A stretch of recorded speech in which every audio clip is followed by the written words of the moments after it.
लातूरमध्ये गुटखा तस्करीचा मोठी कारवाई, 10.29 लाखांचा मुद्देमाल जप्त.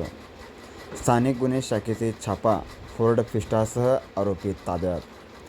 लातूर जिल्ह्यातील अवैध गुटखा तस्करीवर पोलिसांनी मोठी कारवाई केली आहे. स्थानिक गुन्हे शाखेने छापा टाकत तब्बल 10 लाखांहून अधिक किमतीचा मुद्देमाल जप्त केला आहे. लातूर पोलीस अधीक्षक अमोल तांबे यांच्या मार्गदर्शनाखाली आणि अप्पर पोलीस अधीक्षक मंगेश चव्हाण यांच्या नियंत्रणाखाली ही कारवाई करण्यात आली.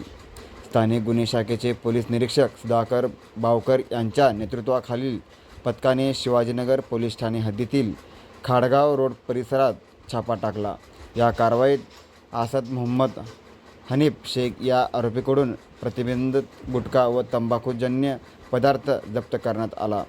जप्त करण्यात आलेला मुद्देमाल विमल पान मसाला, व्हीएन तंबाखू, रजनीगंधा पान मसाला यांचा समावेश असून त्यांची किंमत सुमारे 2,79,000 रुपये आहे. तसेच वाहतुकीसाठी वापरण्यात आलेली फोर्ड फिस्टा कार, ज्याची किंमत 7.5 लाख रुपये आहे, तीही जप्त करण्यात आली. एकूण मुद्देमालाची किंमत 10,29,120 रुपये इतकी आहे. या प्रकरणी आरोपीविरुद्ध विविध कलमान्वये गुन्हा दाखल करण्यात आला असून पुढील तपास शिवाजीनगर पोलीस ठाणे करत आहे. लातूर पोलिसांची ही धडाकेबाज कारवाई असून अवैध धंद्यावर पोलिसांचा कडक कारवाईचा इशारा पुन्हा एकदा स्पष्ट झाला आहे. आपण पाहता जनता पोलीस टाइम्स लातूर.